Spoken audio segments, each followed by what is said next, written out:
Hey guys, Ian from Eurogamer here. With the PS4 being unveiled tonight, now's as good a time as any to take a nostalgic look back at past console reveals and how the big three hitters Microsoft, Sony and Nintendo handled them. Coming up, we'll be looking at the reveals for the Wii, the DS, the 3DS, the PS Vita, the PS3 and the 360. But first up, let's time travel right back to the millennium and check out Bill Gates announcing a brand new console called the Xbox. It's very important to get the information out now so the world's best game developers will have the next year to create unbelievable games. So I'm announcing the Xbox, which we're modestly... Sounds awesome, Bill, but I'd also like some fries with that. We wanted to make a platform that was designed by game developers for game developers. And so what better place than to deliver it to the home of game developers at GDC. So 18 months out, you have to go to developers, talk to them about the platform, talk about the tools and the architecture, so that when the product ships, there are amazing games available. It looks like it could be a really neat concept. It's two screen systems, never been done before. Well, I think everybody else is going to have to catch up. Fast forwarding to 2004, Nintendo's big E3 press conference was chock full of news regarding the GameCube and Game Boy Advance. But it was also when President of Nintendo America, Reggie Fils-Aimé, whipped something shocking out of his pocket. Well, the wait is over. This is Nintendo DS.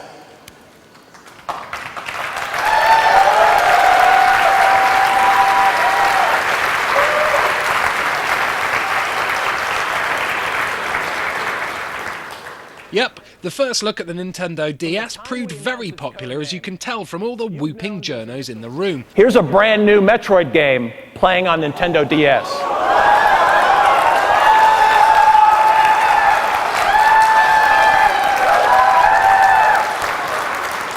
The same way you'll be playing it tomorrow.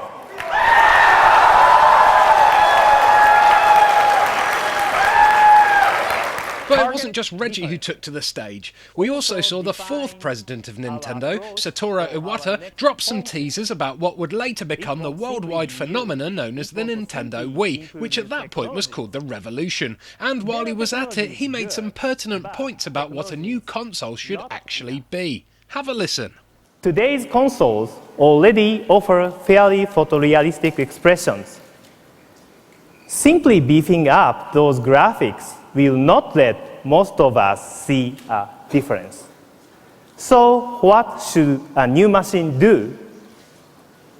For both game creators and game players, new machine needs to do much more. They must offer an unprecedented play experience, something no other machine has delivered before. The definition of a new machine must be different. I want you to know that Nintendo is working on our next system, and that system will create a gaming revolution. Internal game development is underway. When the impact of the new home machine comes, our revolution will be there. I suppose I could give you a list of our technical specs. I believe you'd like that, but I won't for a simple reason. They really don't matter.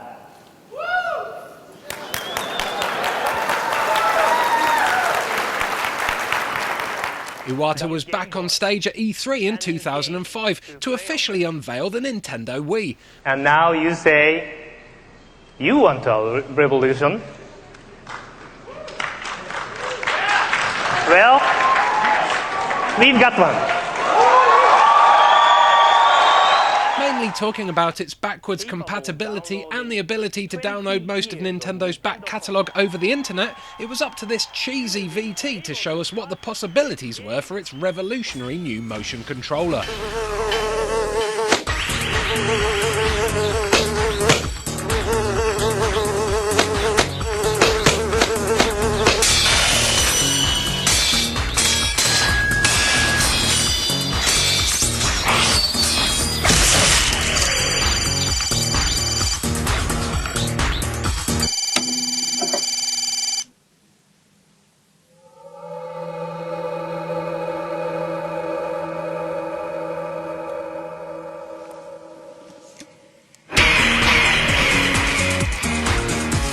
2005 also saw the announcements of both the Xbox 360 and the PS3.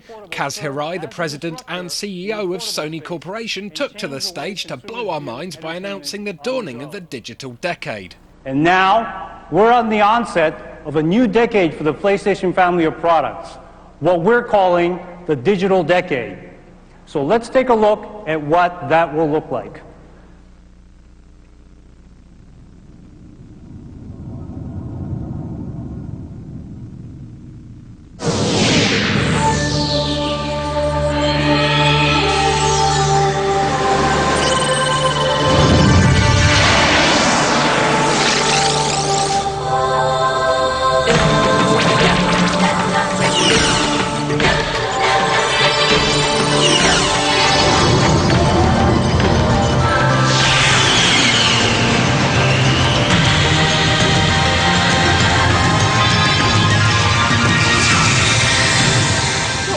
That just looked like the beginning of a BBC Two learning documentary from the late 80s. And now, Well, that single clap from the audience shows just how well that went down. So here's hoping Ken Kutaragi, the father of the PlayStation, could do a better job at rousing the crowds. Thank you for sharing your valuable time with us today. Every time when I have a dream, I can emerge our next voyage. I can feel a breeze. And today, we are so excited to reveal our third PlayStation portable home entertainment system. So, PlayStation 3. Oh no, he fluffed it. Cue tumbleweed. So anyway, after all the pomp and ceremony, it turns out it's not really a PS3 reveal at all. There's no gameplay, no sexy new unit perched atop a podium. All we actually got was a mind-numbing lecture about the possibilities presented by the new Cell processor chip. Cue 15 minutes of dull PowerPoint slides, followed by dull graphs, followed by a picture of a woman holding a crouton, followed by this robot from IBM who is blatantly reading off sheets of paper. Listen carefully and you can even hear the runner turning the pages. The development of Cell is for uses beyond games. Its supercomputer attributes will revolutionize computer technology for a new interactive world. As we gathered specialists from IBM, Toshiba, and Sony, we shared the same vision and dreams. The whole team is very excited about the project goals. Even though at times it seemed like an impossible journey, the incredible power of this world-class team overcame the largest challenges to meet the goals. To counteract the stuffy boardroom presentation style of the PS3 reveal, Microsoft decided to go all top of the pops with their Xbox 360 reveal, presented by MTV and hosted by none other than Master Frodo himself, Elijah Wood. You guys know how big gaming is, and now the time has come. You've waited long enough. I give you the future of gaming.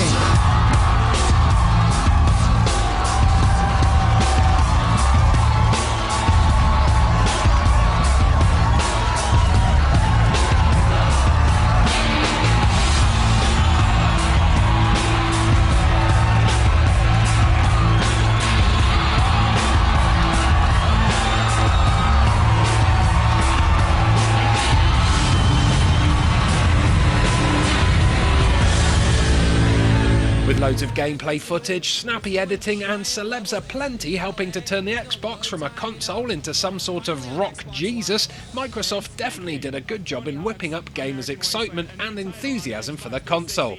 I think they should get someone other than Ryan Cabrera to talk about games next time though. Well, this is a huge night for Xbox. I've got Ryan here. We're going to talk about games. Do it. And you were saying... I'm in. Are you in? I'm in. I'm invested. Who actually is in? Everybody here is in, obviously. That's right. In 2010, it was Nintendo's turn to once again excite the crowds with some jaw-dropping new tech, this time in the form of the 3DS.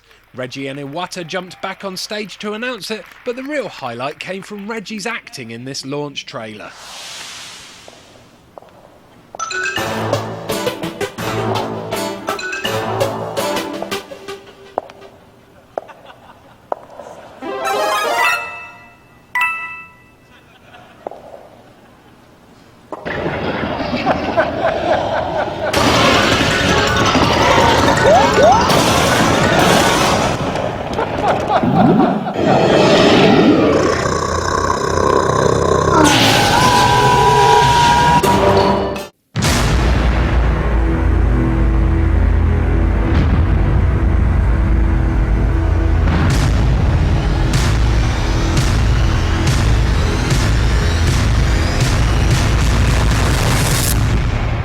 Finally, in 2011, Sony decided to add some drama to their console announcements and showed the waiting crowds this VT announcing the PS Vita, which at that point still went by the codename NGP.